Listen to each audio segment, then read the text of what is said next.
Hi everyone and welcome back to my bench. Today I have quite an interesting project to share with you.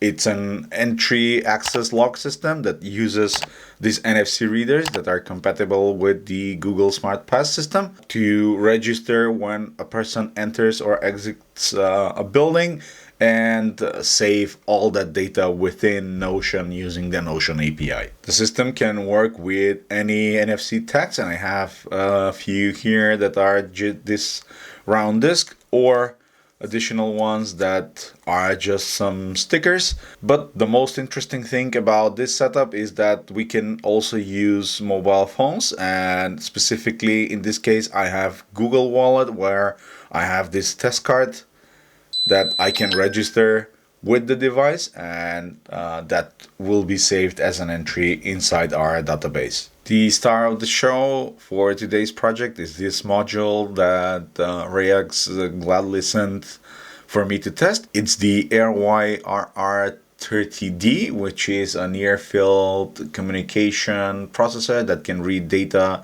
and decrypt data from Android and iPhone phones, as well as the standard NFC tags. Currently, I have it plugged in through UART to a microcontroller so we can interact with it, and it comes with a built-in buzzer. So when a tag is read, it can provide a sound signal.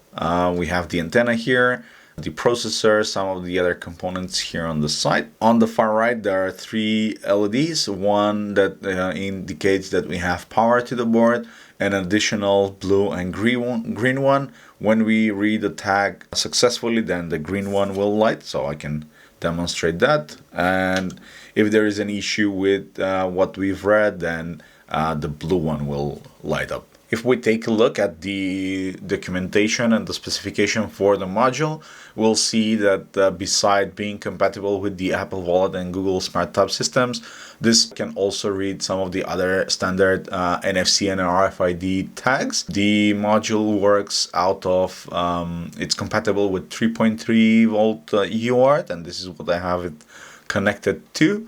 And it can also read the other RFID tags, as we're gonna see later on.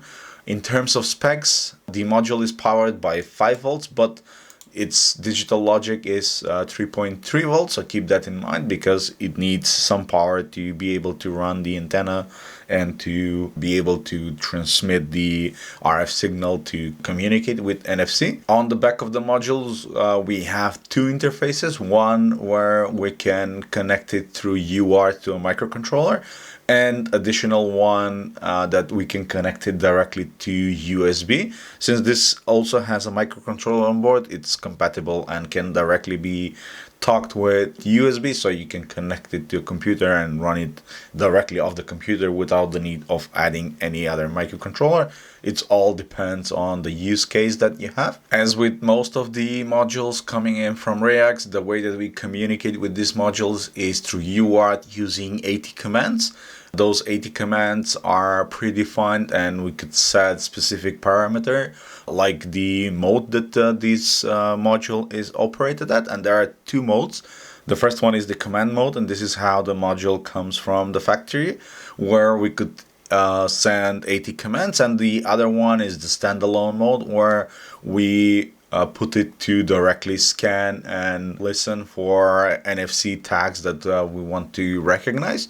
And this is the mode where the device is ready and attached. Additionally, we can set things as the baud rate, the keys that we need for the Apple tags and the Google Wallet tags, as well as the type of cards that we want the module to recognize. In my demo here, I currently have two devices, and the one is used to register an entry and the other one is used to register an exit.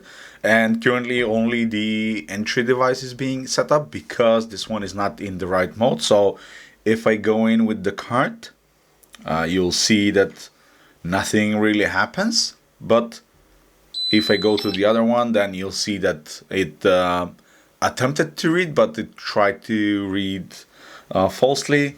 So this one, it doesn't even attempt. And now let's jump into the Arduino code so I can show you how that is being done. For the purposes of showing the device operation, Reyax already generated some keys for Apple test cards and Google test cards, and I'm gonna use those in the example because creating our own smart pass is beyond the scope of this demo. So here I have the two devices. This is the entry device and this is the exit device, communicating on a different port on my computer. So this one is on port 4 and this one is on port COM5, and I have some code here running that whenever I send something through the serial, it's being transferred to the device. So I can use the code that they've already provided and I can send that directly to the module. So currently I'm only looking for the identifier, that's why this message is being shown. But if we now switch the device to the proper mode, so remember the one on the right was not really working. Now we change its mode, and in theory if we come with the tag now, it's gonna be recognized and now it starts reading. And you saw that we recognize the user as Jane. And if I go with the phone, you see, okay, now it didn't. So that was correct. And this user was now recognized as Bill. And we can jump to Notion to show you how this whole thing operates with the Notion API. Here is the Notion page that I created for this demo purpose. It's a dedicated page that sits under my account, and I use Notion to manage the video schedule that I do for the channel. Inside this page I have two databases, one that stores the users that we have enabled on the system and the other one that stores the access log. You can see here we have two types of entries. We have the entry and the exit entry, so whenever someone enters or exits a certain building, and we have this field here which is a relationship to this table, and then we have the timestamp when that event happened. But in order to be able to add stuff to this through the Arduino, I can demonstrate. For example, if I use one of the tags here and show it in front of the module, you saw that we got the entry that Jane entered the building. And if I try to, and we saw this, that it's being recognized. If I try a tag that's not registered, then we're gonna get a message, identifier not found.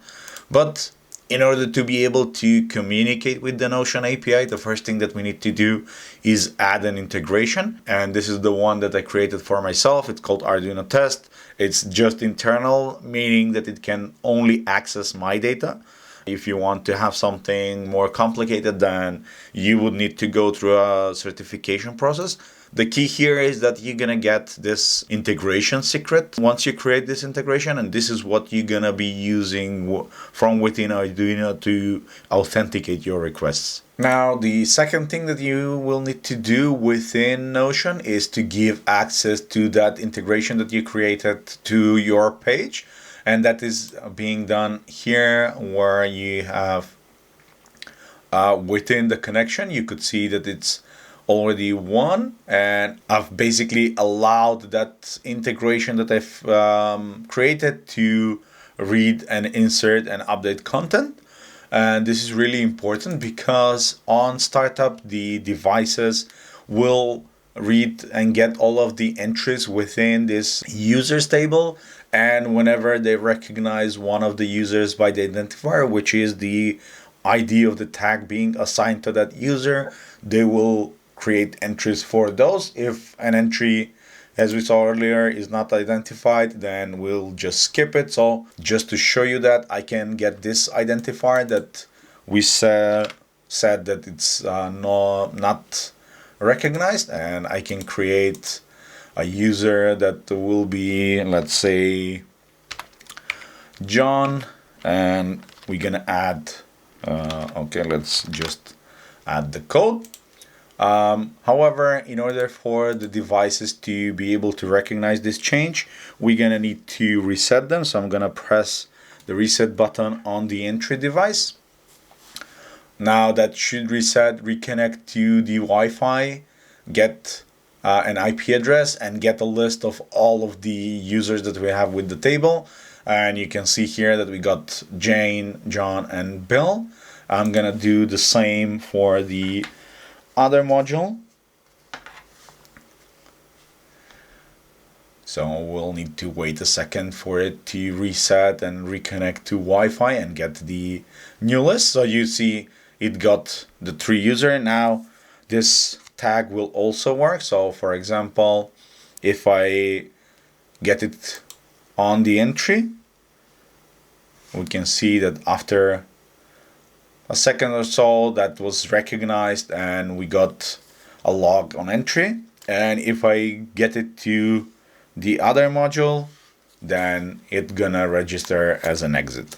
Both of the devices use, in fact, the exact same version of the code with just one word being different, and that's the type of event type that they register. So we have entry for one and exit for the other. Everything else will be the same across both of them. And if we go up here, I'm gonna try and quickly go over the code to show you what it does. I'm using a secrets.h file that that contains the Wi-Fi details as well as the API keys for Notion and the identifiers for the database.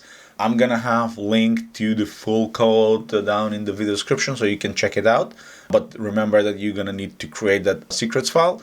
What happens is I specify the pins where the UART is connected on the device, and then I'm starting both the serial with the console as well as the serial with the device, starting Wi-Fi and setting up Wi-Fi. Once we know that we are connected, I have this function that gets the pages from the database, and this is where it connects to the users database and gets all of the users. We are sorting that on ID, and once we get the response, then we have this other function that will parse that JSON to create a map with all of the users. And this is, once that created, this is what we print out here to have all of the users. Inside the loop function, this is the part that we have so we can send serial data to the module, but everything else is within this parse and print ID, which expects any data from the serial of the module.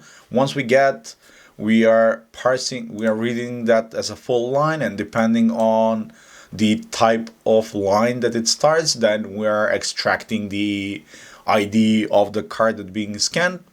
This one is just the standard round NFC tags that you saw, and this is what we have with the Google tab. So this is indicating that it read Google tag depending on the position that we have it saved. For us, it's 1 because that's where we saved the key.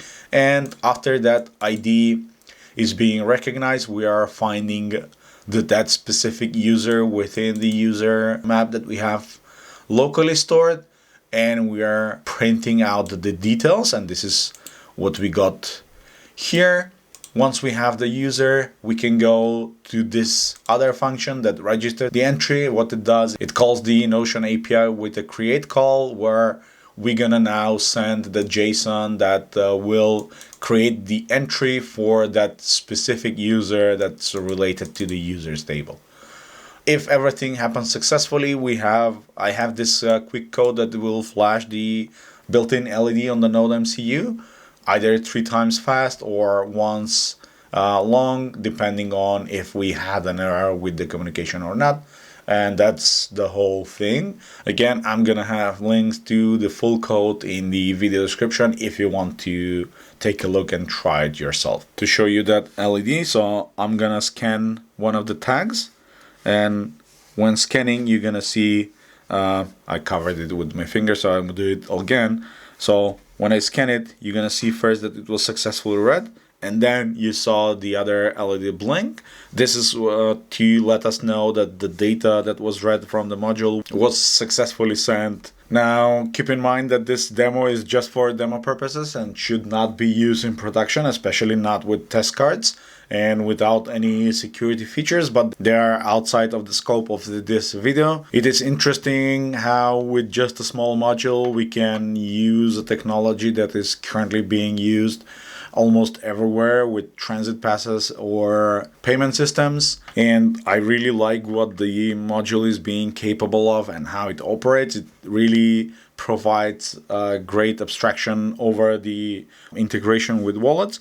What I would love to see on the module, I don't know if you notice it by now, but if I scan any of the regular NFC tags, so we don't really get the beep that we get with the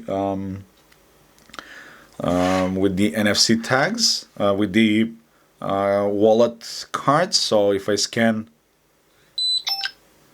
you saw that the module will also emit a certain beep because it has a buzzer on the end. So I would love to had some sort of an AT command that I could manually call whenever I want to indicate something else, or if I can trigger it with just the regular tags. But it's a minor thing. We can add additional buzzer. That's why I have the LED blinking, so we can have additional state. And with that, I'm gonna end this video right here. I really had fun exploring these modules. If you have any questions or if you want to know more, head out to the video description. I'm gonna have link to the modules and the code that I've used.